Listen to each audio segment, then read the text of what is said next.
Tranquillement. Merci à vous. On est donc avec une partie de l'équipe de cas palliatifs aujourd'hui qui va pouvoir en fait vous présenter un peu les dispositifs de soutien donc dans la démarche palliative et puis derrière effectivement aussi mettre en avant leur travail et puis le diagnostic régional pour en fait vous inviter à travailler avec eux après à l'échelle départementale. Je vous laisse la main. Merci. Merci beaucoup, Anne. Peut-être juste avant de commencer la présentation, peut-être juste chacune se présenter rapidement sur la cellule. Laurence de Perlon, je suis chargée de mission sur la cellule. Déborah Granet, infirmière coordinatrice, je vais en le remplacement de Ivan Beunier. Et Chloé Batty, je suis également chargée de mission sur la cellule. Donc là, on va faire du coup toute la présentation, et c'est ce qu'on disait pour ceux qui étaient connectés au début. N'hésitez pas à mettre vos questions ou vos partages en fonction du défilé de nos échanges dans la rubrique questions-réponses. Comme ça permettra un peu de permettre d'avoir toutes vos questions pour ensuite avoir un temps d'échange suite à la présentation. Alors, je vais partager, vous me direz si je vois quoi. Hop, et je vais mettre en affichage le grand écran, vous me direz si ça fonctionne bien. Vous voyez bien le... Est-ce que c'est bon pour vous l'affichage? Oui, très bien. Ouais, super. Parfait.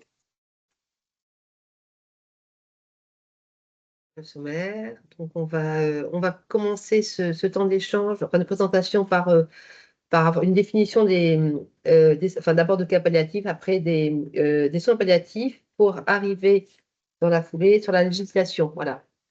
Donc, cas palliatif, donc c'est une cellule régionale, c'est la cellule régionale des soins palliatifs et d'accompagnement de la Nouvelle-Aquitaine. On va aller assez vite. Elle a été créée dès 2016 pour soutenir et promouvoir les soins palliatifs et l'accompagnement sur la Nouvelle-Aquitaine, donc auprès des 12 départements qui composent la Nouvelle-Aquitaine. Donc, notre mission de soutenir et de promouvoir les soins palliatifs et l'accompagnement, il y en a deux, auprès du grand public et auprès des acteurs de soins palliatifs.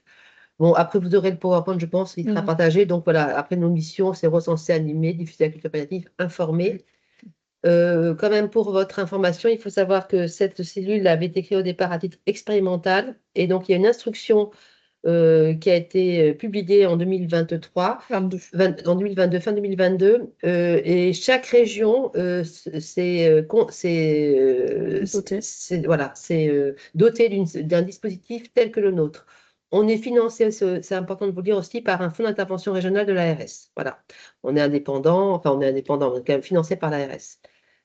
Donc, en tant que et on intervient donc auprès de tous les acteurs qui en font en demande, pour promouvoir les soins palliatifs. Donc, ces soins palliatifs, c'est quoi? En gros, donc on vous a mis, il y a plusieurs définitions de soins palliatifs qui existent. Vous avez trouvé, il y a l'OMS, il y a le Code de la santé publique. Donc, ça, c'est une définition, comme il y en a quand même beaucoup d'autres. Donc, les soins palliatifs sont quand même des soins actifs, continus, évolutifs. Où il y a tout autour d'un patient tout autour d'un patient une approche globale, individualisée, avec une équipe pluridisciplinaire, et aussi auprès de la famille du patient. Donc, les soins palliatifs, ils vont intervenir dans une prise en charge lorsque la maladie grave, évolutive ou incurable s'invite dans un parcours d'un patient. Voilà.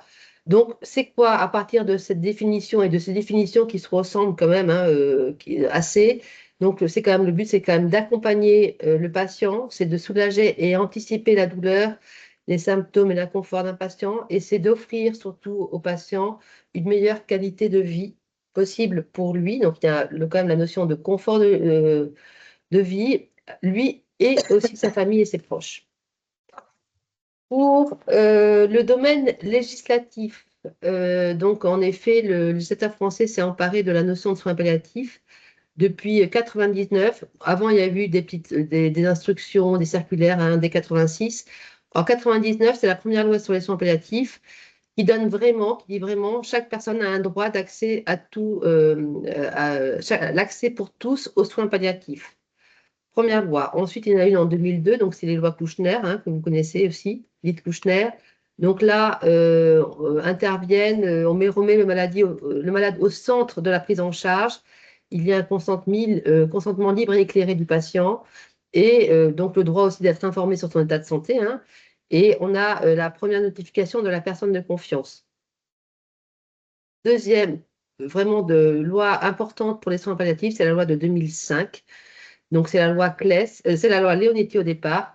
Donc là, qui est vraiment dédiée aux soins palliatifs, avec différentes notions qui sont donc gravées dans cette loi. Donc, l'interdiction de l'obstination déraisonnable de l'acharnement thérapeutique, l'introduction de la procédure collégiale dans le cadre de toute limitation ou arrêt de traitement et l'introduction des directives anticipées.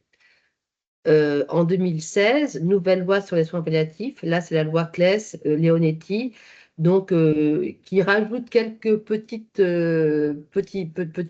choses en plus de la loi 2005. Donc, les directives anticipées maintenant sont imposables aux médecins et surtout, il y a cette fameuse notion de droit à la sédation profonde et continue maintenue jusqu'au décès qui apparaît au niveau de cette loi. Comme vous le savez actuellement, il y a voilà, il y a des lois qui sont qui étaient devant le Parlement jusqu'à il y a peu de temps. Donc il y avait une loi sur les soins palliatifs encore et et une loi sur l'adapté à mourir. Bon, pour l'instant, en l'état actuel, ça n'a pas encore bougé, hein, voilà. Donc, deux notions importantes à prendre en soins palliatifs, c'est la personne de confiance et les directives anticipées. Il y en a beaucoup, beaucoup, beaucoup, hein, mais là, ça peut vraiment quand même vous aider au niveau des pratiques du CPTS, hein. Donc, la personne de confiance, c'est la personne qui est désignée par un patient pour le représenter au cas où ce dernier ne pourrait plus parler, voilà. Donc, et les directives anticipées, c'est pareil, c'est le patient qui a le droit, si vous voulez, d'inscrire ce qu'il souhaite pour sa fin de vie. Voilà, donc elles s'imposent aux médecins, hein, sauf en cas d'urgence vitale. Elles sont invocables à tout moment. Voilà, donc en gros, c'est quand même deux dispositifs qui peuvent quand même, que l'on propose en tous les cas aux, aux patients atteints de maladies graves incurables. Et même pas, parce que c'est pour tout le monde aussi, hein. Mais vraiment, en cas de soins palliatifs, vous savez qu'on met un couvrement de projecteur sur ces deux dispositifs qui aident évidemment les professionnels de santé après à s'orienter sur une prise en charge. L'organisation. Sur l'organisation des soins. Alors là, c'était juste, on va essayer de le faire très simplement. C'était juste pour vous remettre un peu Alors, on a souvent la pyramide qui permet en soins palliatifs de montrer en fait la graduation des soins. Pour rappeler quand même qu'aujourd'hui, sur l'organisation des soins palliatifs en France, normalement, la prise en charge est possible quel que soit son lieu de vie, donc entre le domicile et l'hôpital, mais domicile, on comprend aussi l'établissement médico-sociaux. Et l'objectif, c'était de vous montrer de manière très synthétique qu'en fait, en soins palliatifs, on a des acteurs qui interviennent à chaque stade de la maladie et de la gravité en 3 niveaux, avec toujours en socle ce qu'on appelle donc l'équipe de proximité, les libéraux, les services à domicile. Et donc, en fonction de ce parcours, que ce soit à domicile ou à l'hôpital, on a des structures de soins palliatifs qui peuvent intervenir. Donc, c'est pour ça qu'on vous a remis en fonction des 3 niveaux, c'est-à-dire que le niveau 1, c'est une situation stable au niveau psycho-économique et de la situation globale de l'état de santé. On a un niveau 2 où la situation, on va revenir ensuite en termes de parcours avec des illustrations où la situation se complique. On a le niveau 3 qui est de grande complexité. Donc, à l'échelon de ces 3 niveaux de complexité, on a différentes structures de soins palliatifs qui peuvent intervenir. On a les hôpitaux de jour, on a l'HAD, donc l'hospitalisation à domicile, des lits identifiés de soins palliatifs qui sont des lits souvent identifiés au sein de services, un service de pneumo, un service de cardio et j'en passe, où on a souvent des lits, ça peut être entre 3 et 5 lits en moyenne, généralement sur un service, qui sont identifiés sur des prises en soins vraiment spécifiques soins palliatifs. Et enfin, on a les unités de soins palliatifs, donc là vraiment des unités dédiées à la prise en charge, avec, j'allais dire souvent en moyenne, c'est entre 10 et 15 lits, une unité de soins palliatifs. On a aussi l'importance dans un parcours aussi pour le patient et pour les proches des structures d'appui d'expertise palliative. Donc que ce soit des équipes mobiles de soins palliatifs, donc là on est plus sur le versant adulte, et les équipes ressources pédiatriques sur le versant pédiatrie, qui peuvent, elles, du coup, intervenir autant à domicile qu'à l'hôpital, en appui des professionnels, en appui de tous les intervenants, et aussi en appui aux malades et aux proches, parce qu'on a aussi dans ces équipes toujours une présence d'un psychiatre, enfin d'un psychologue ou d'un pédopsychologue, psychiatre aussi dans les équipes de ressources pédiatriques. Et on a aussi souhaité mettre l'intervention des structures de coordination avec les dispositifs d'appui à la coordination sur chaque département.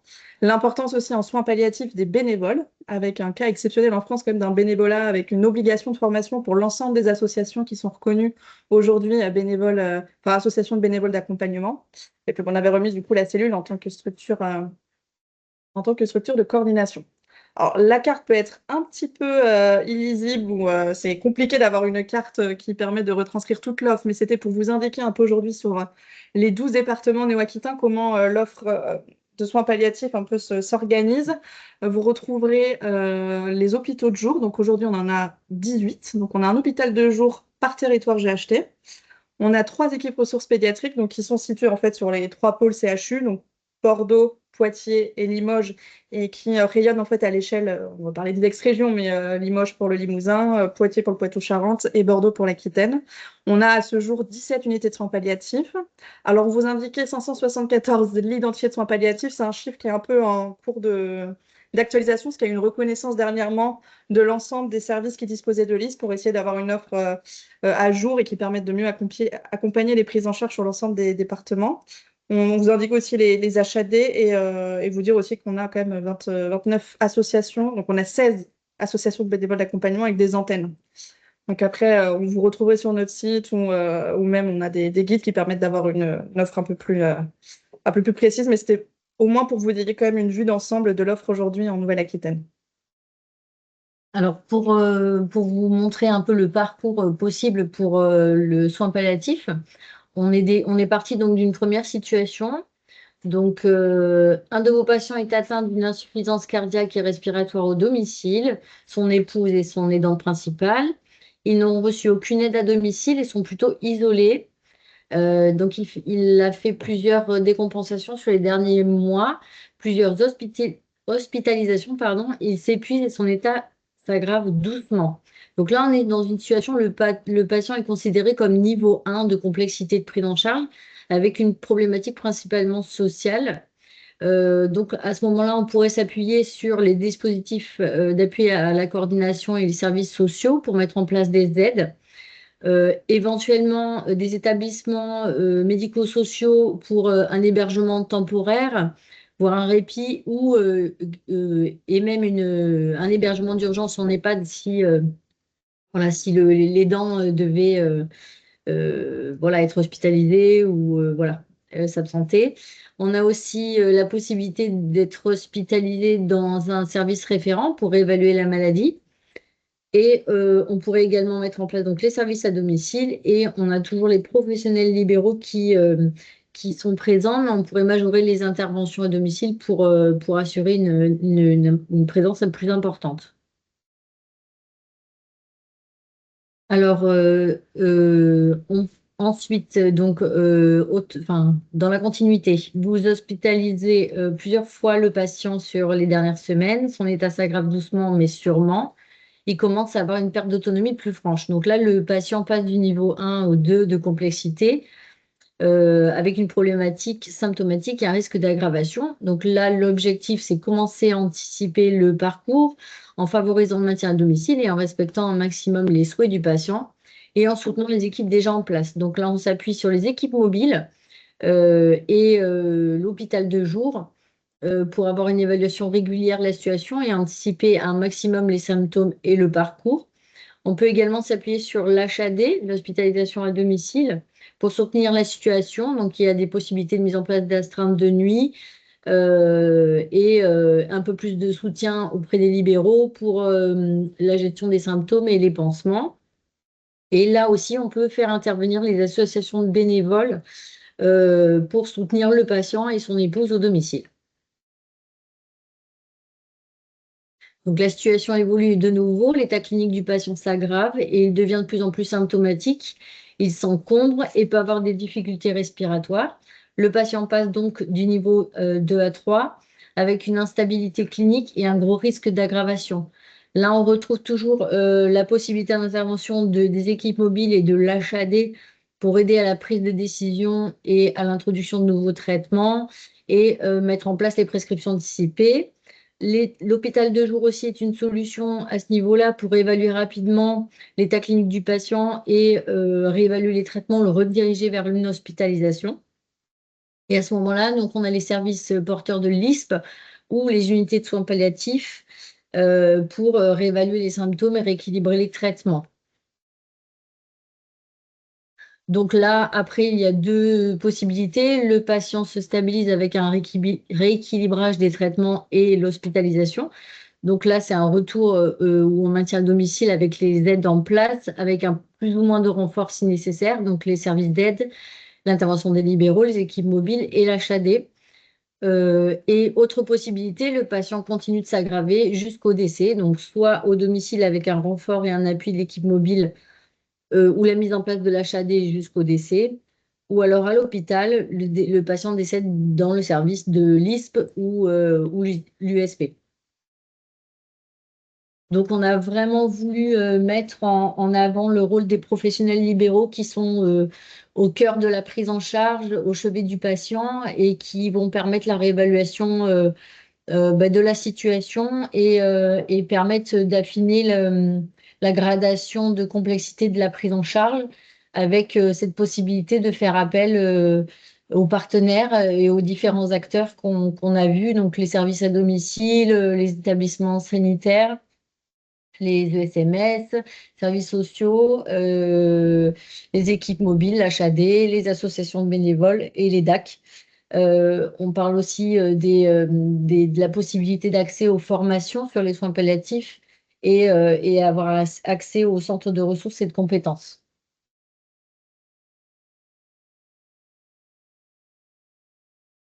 De là devant.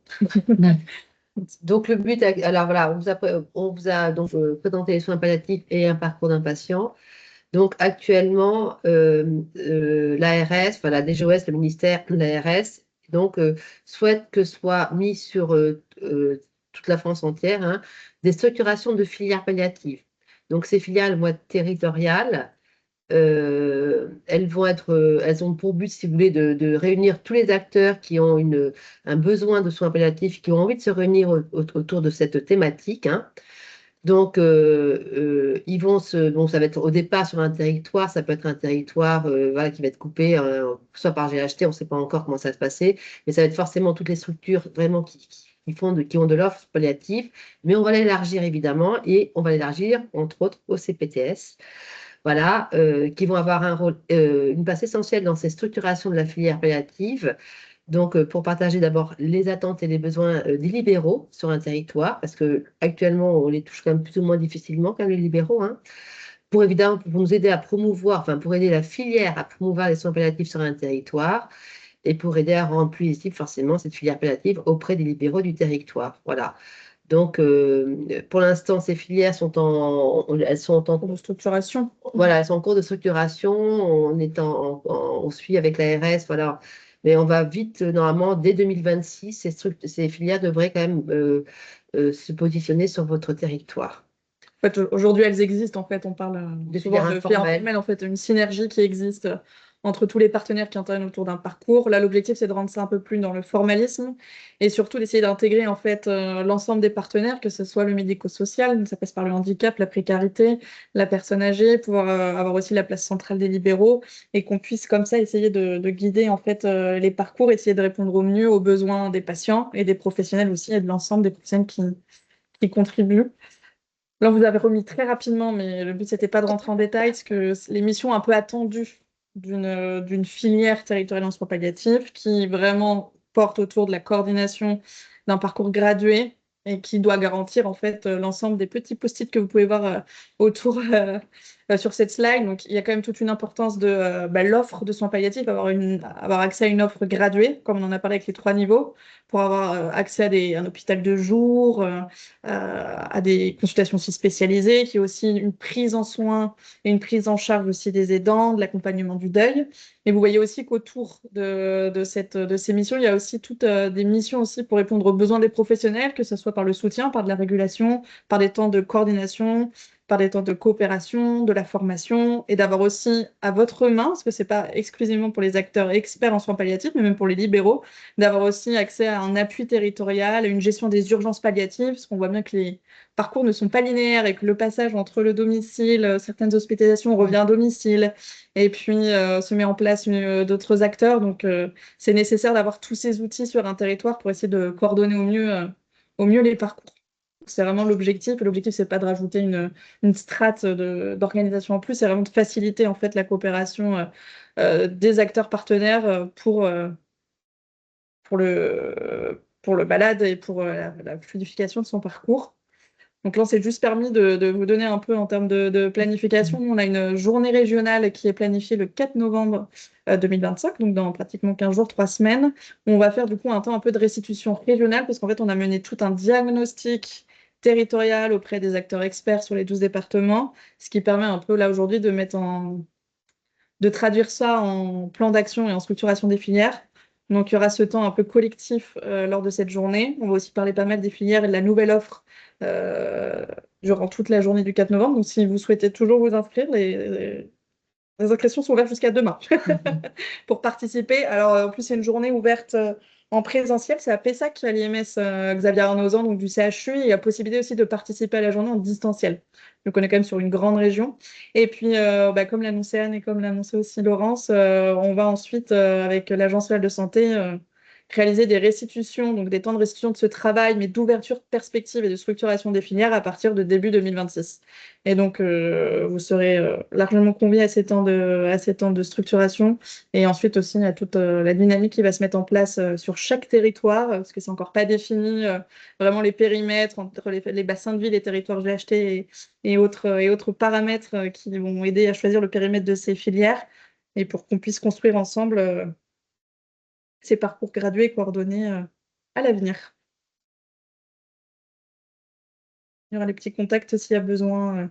On a, juste en termes de communication, on a quand même un site internet donc, qui va être en refonte. On a aussi du coup les réseaux sociaux, et même si vous avez des actualités aussi en territoire, n'hésitez pas, nous, on peut aussi relayer sur les réseaux et même sur notre agenda sur le site quand il y a besoin pour des événements en lien avec les soins palliatifs. Merci beaucoup de cette présentation.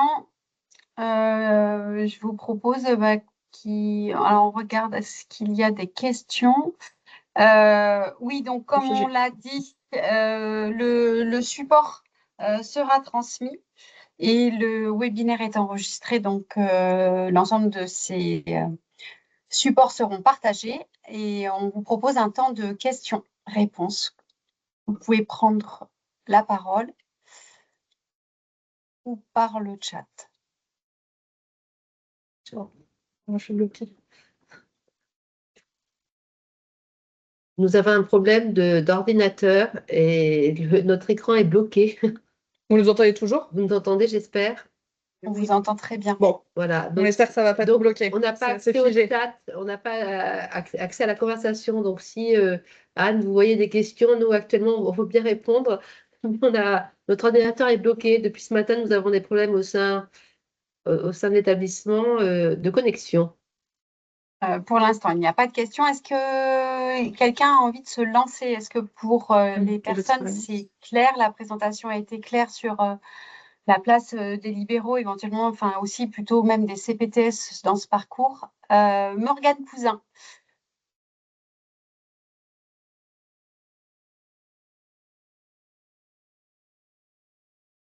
Morgane, on ne t'entend pas. On ne t'entend pas, Morgane.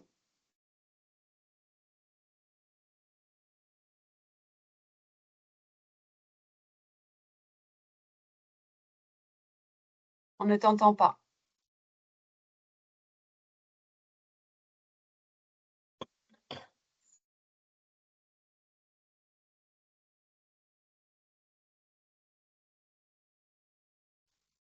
Vous m'entendez? Oui, ça y est. On t'entend, Morgane.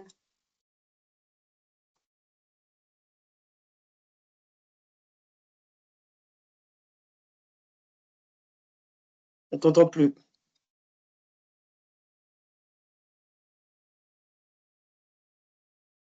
Ton micro est coupé, Morgane.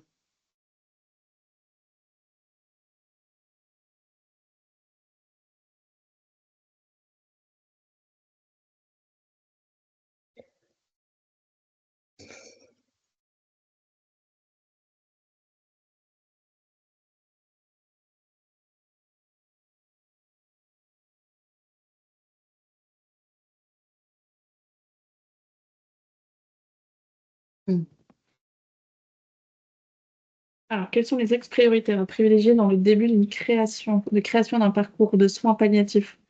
Dans cette PTS, quel moyen de réunir tous les acteurs du territoire sur le sujet?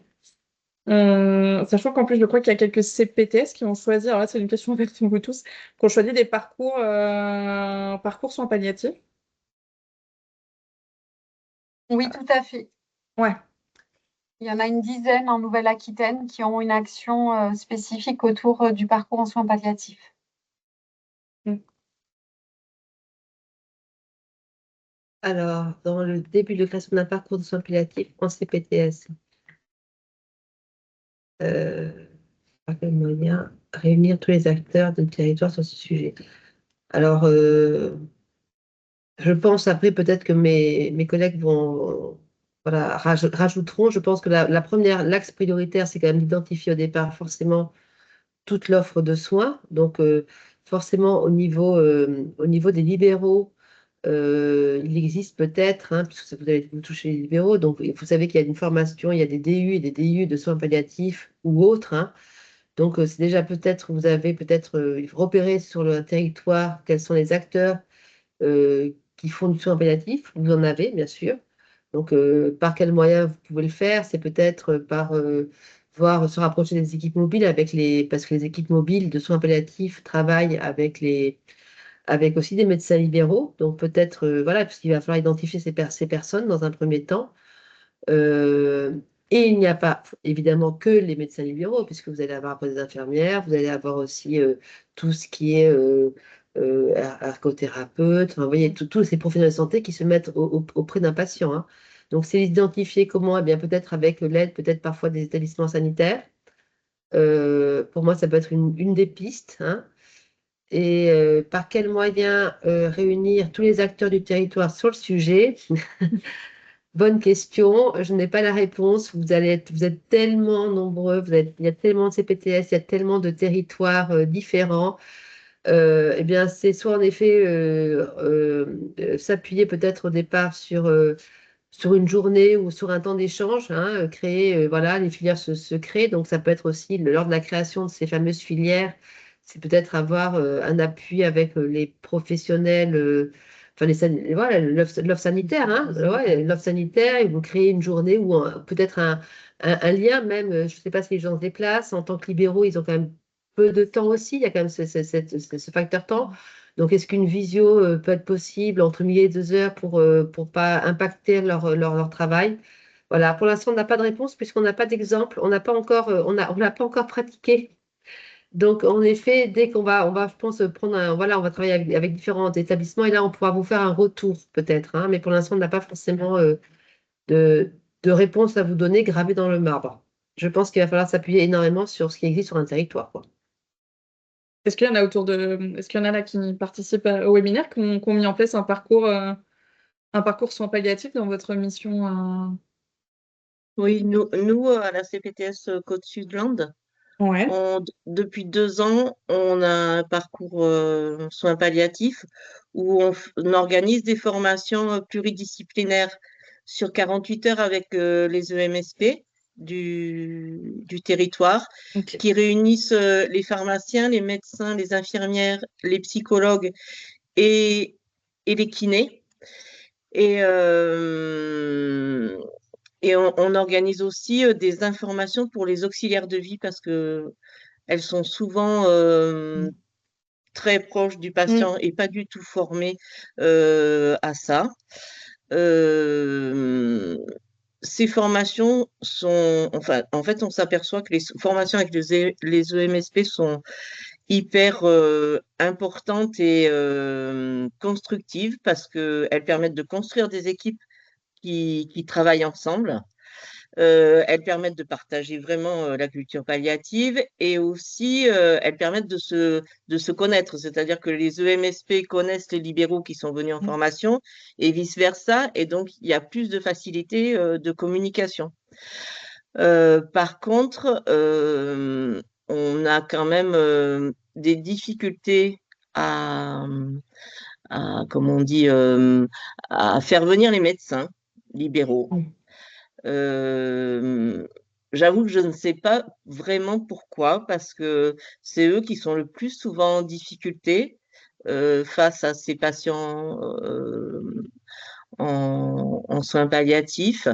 les infirmières viennent vraiment sans difficulté, les psychologues aussi. On a été surpris de voir venir des pharmaciens qui, a priori, n'étaient peut-être pas la profession qu'on aurait pensé très, très intéressée, mais en fait, si. Voilà. Nous, notre difficulté, c'est effectivement de faire venir les médecins. Et, et voilà. Je pense, madame, que pour les pharmaciens, vous savez, lorsqu'il y a eu la mise en place un médicament qui s'appelle le Le midazolam, midazolam, qui a été, oui, bien sûr.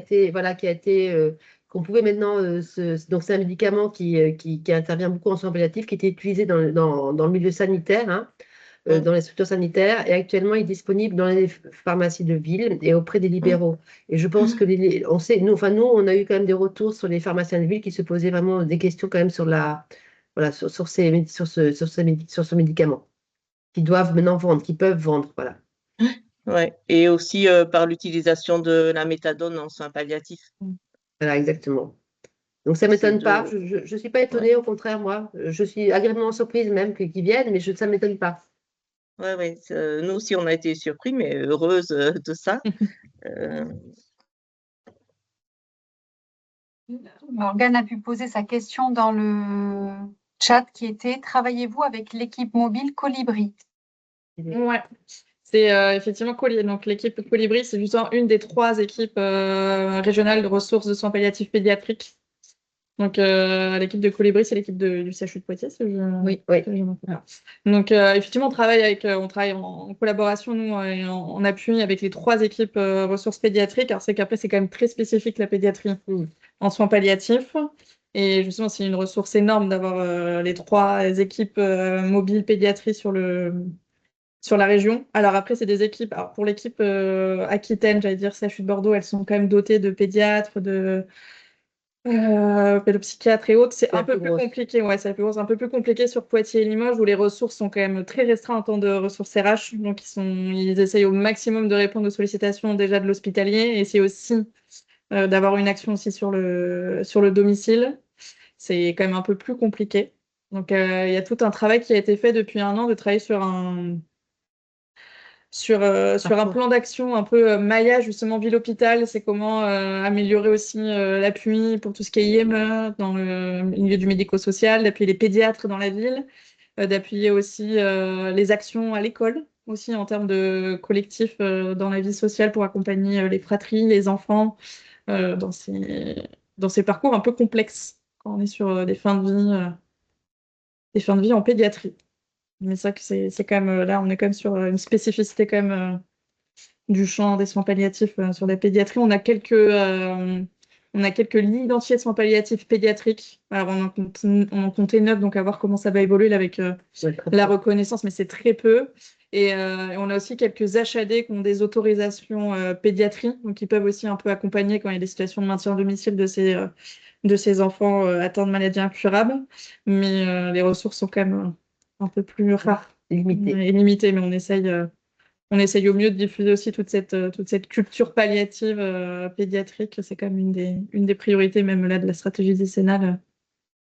Je sais qu'il y avait eu je ne sais pas ce qu'il en est, en plus, il y avait eu une réflexion sur le fait de créer des unités de soins palliatifs pédiatriques. Mais là, c'est pareil, le problème, c'est que si on en crée une par région, la distance pour les familles, il y a beaucoup de questions qui se posent aussi dans la prise en charge des fratries et des parents. Sur Paris, c'est sur, possible de rattacher ça sur Paris, puisqu'il y a quand même une population très, très dense. Après, ils vont commencer peut-être par une expérimentation sur Paris. Voilà. Après, la pédiatrie, c'est bon, comme on va parler, c'est quand même compliqué, mais il faut savoir quand même que déjà les 3 équipes quand même se parlent très régulièrement, et qu'il y a quand même des équipes ressources pédiatriques, donc enfin ça dépend aussi, hein, mais ils peuvent aller voir le petit patient, bien sûr, et surtout ils sont souvent en lien quand même avec les services soit de pédiatrie des établissements de santé, soit avec aussi les équipes mobiles. Il y a des équipes mobiles qui se sentent, parce que voilà, c'est quand même une prise en charge très spécifique, et qui peuvent suivre des prises en charge pédiatriques, pas toutes. Voilà, pas toutes, il y en a qui n'ont pas voilà, le personnel pour ça, voilà. Mais ça peut se faire.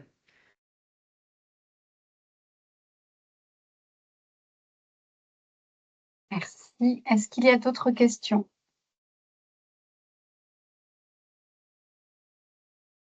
ou même retour d'expérience ou de questionnement sur le territoire CPTS ou,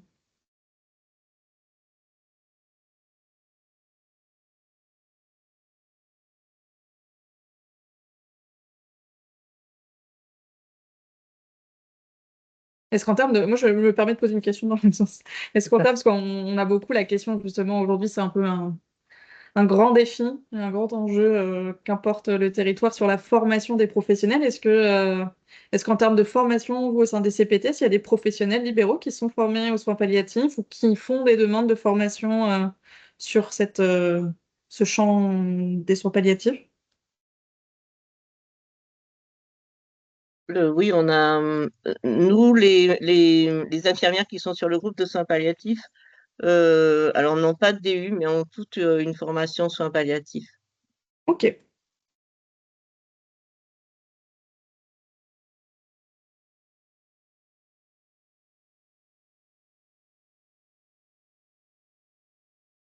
Et alors, moi, je vais vous poser une question. Est-ce qu'au sein de vos CPTS, vous avez des professionnels de santé qui ont voilà, des formations? Est-ce que vous avez déjà repéré pour ceux qui ont pu, ou voilà, qui ont des CPTS avec un listing, voilà, est-ce que vous avez repéré des personnes qui avaient des appétences pour les soins palliatifs, est-ce que c'est quelque chose qui rentre en tous les cas dans vos missions, de repérer Oui. les professionnels?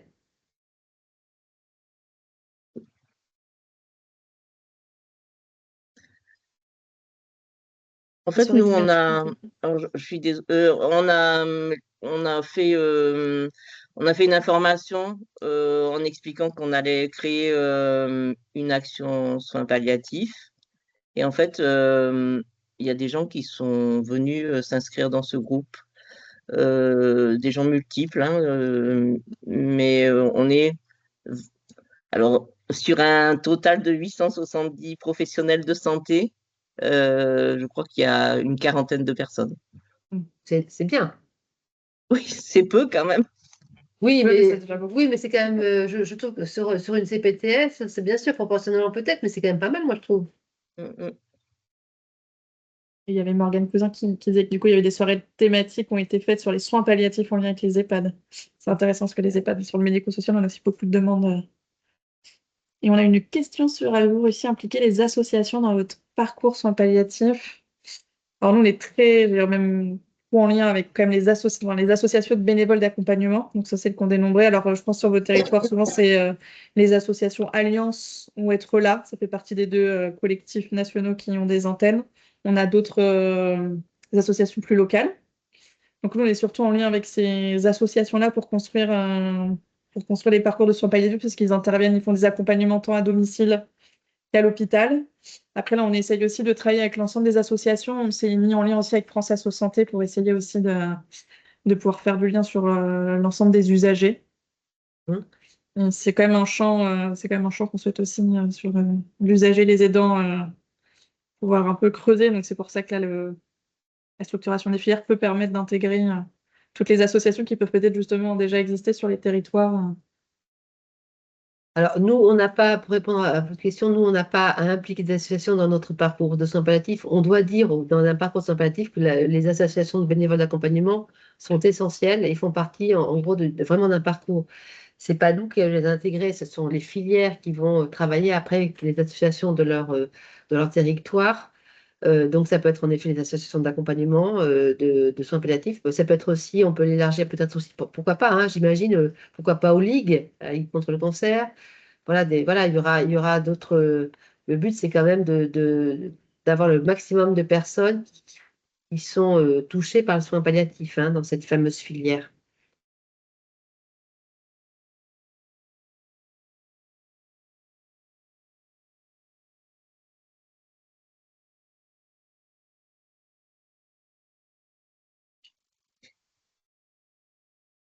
D'autres remarques, commentaires, apports, questions? Vous m'entendez toujours pas? Si, on t'entend on très entend. bien. Ah, super. Bon, du coup, j'ai mon micro. Non, bah, merci pour la présentation. Non, juste moi, je sais que j'ai eu quelques retours aussi sur la question de l'éthique, enfin du travail de l'éthique tout autour justement de la prise en charge palliative. Euh, et c'est vrai que ça serait quelque chose à peut-être à construire au niveau des parcours et au niveau des CPTS, parce que enfin, tous les professionnels de santé sont pas acculturés. Enfin, je sais que c'est plus simple quand on est dans une structure sanitaire ou même médico-sociale quand on est en équipe, mais là, pour le coup, quand on est pour les professionnels de santé qui sont plus isolés, je pense que cette question d'éthique autour du soin palliatif aussi, est-ce que vous faites de l'accompagnement là-dessus? Alors, nous, Non, mais c'est pas à nous de faire d'accompagnement. En revanche, c'est vrai que dans un premier temps, je dirais qu'il faut souvent se rapprocher quand même là où ils sont quand même, c'est dans l'établissement de santé aussi sanitaire, hein, où il y a quand même des communautés d'éthique. Voilà, pour vous aider, il y aurait peut-être une ressource qui s'appelle l'ERENA. Donc, c'est le centre éthique de Nouvelle-Aquitaine, hein. Ils ont des antennes sur les ex-régions aussi. Donc ça, c'est peut-être, en tous les cas, de savoir que ça existe, en tous les cas, si vous avez des questions à leur poser. Et après, ce serait en effet, donc, alors pour l'instant, on n'en est pas encore là, hein, mais en effet, c'est d'ouvrir, on va dire, ce qu'on appelle, nous, des réunions, des concertations pluriprofessionnelles autour en soins palliatifs, où là, forcément, le côté éthique peut être aussi abordé. Et donc là, pour l'instant, ça se met en place sur quelques. À Bordeaux, il y en a quelques-unes, ça s'appelle des RCP. Voilà, on a repris le terme en oncologie, mais on les a appliqués pour le soin palliatif. Donc, ce sont des réunions où les professionnels de santé de tous bords se retrouvent sur des problématiques. Et c'est vrai que les problématiques d'éthique apparaissent souvent dans ce genre de RCP. Bon, c'est pas mis en place, mais ça fait partie de ce qui pourrait se mettre en place au sein d'une filière, justement. Ok, merci. Mais si vous avez vraiment des questions sur l'éthique, rapprochez-vous quand même des ERENA de vos ex-régions, enfin, Limousin, ou même nous, vous pouvez nous appeler aussi, on essaiera de vous aider, bien sûr, on est là pour ça. Mais on n'a pas, voilà, il y a 12 départements, on est 3, voilà, on ne sait pas tout exactement ce qui se passe sur un territoire, hein. Mais, et aussi, autre chose, alors je ne sais pas, ça va dépendre aussi des territoires, mais il y a parfois des hôpitaux qui créent des commissions ville-hôpital, des choses comme ça. Donc, si vous en avez vent, ça serait peut-être bien aussi de voir ce qu'ils font exactement dans ces commissions ville-hôpital. Pas tous, hein, mais ça peut arriver quand même.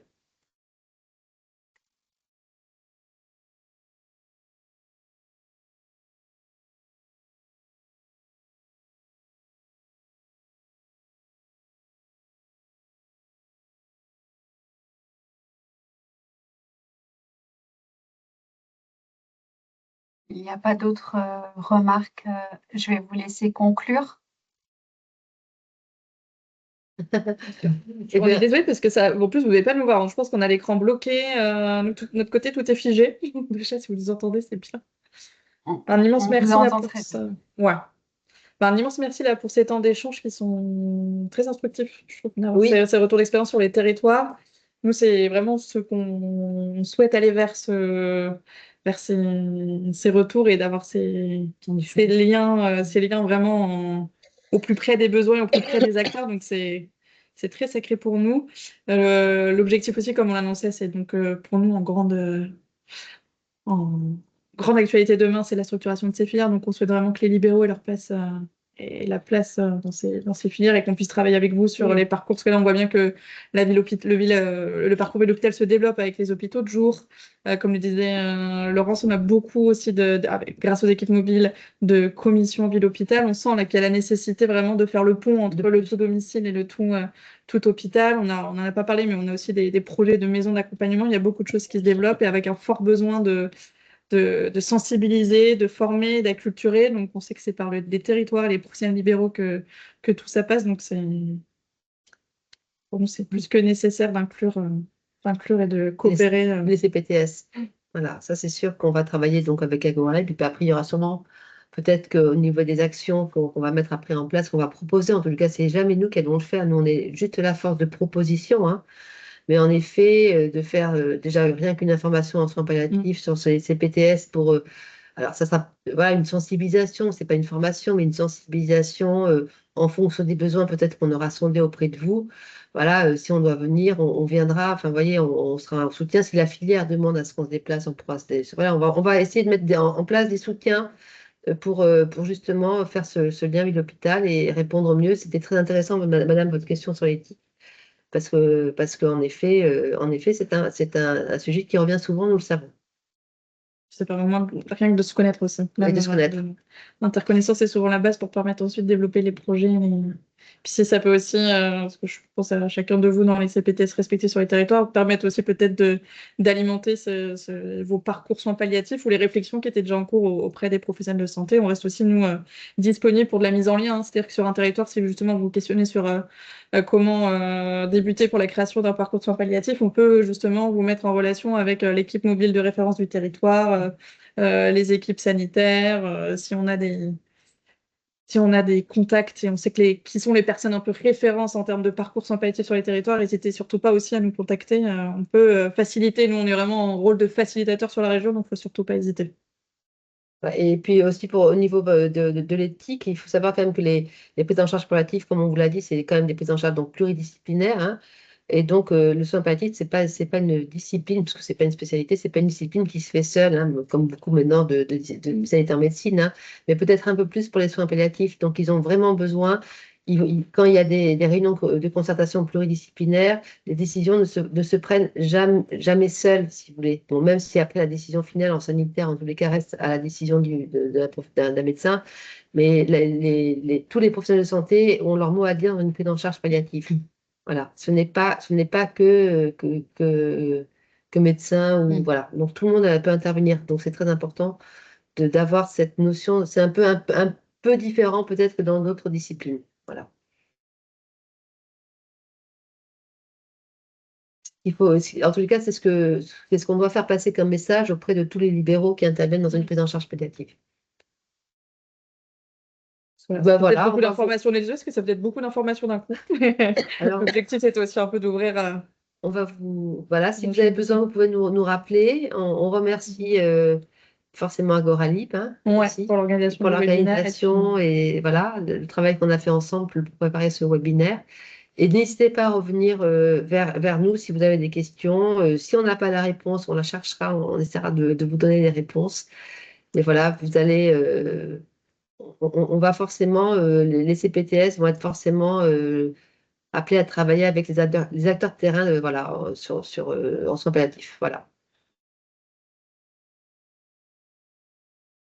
Merci beaucoup à vous.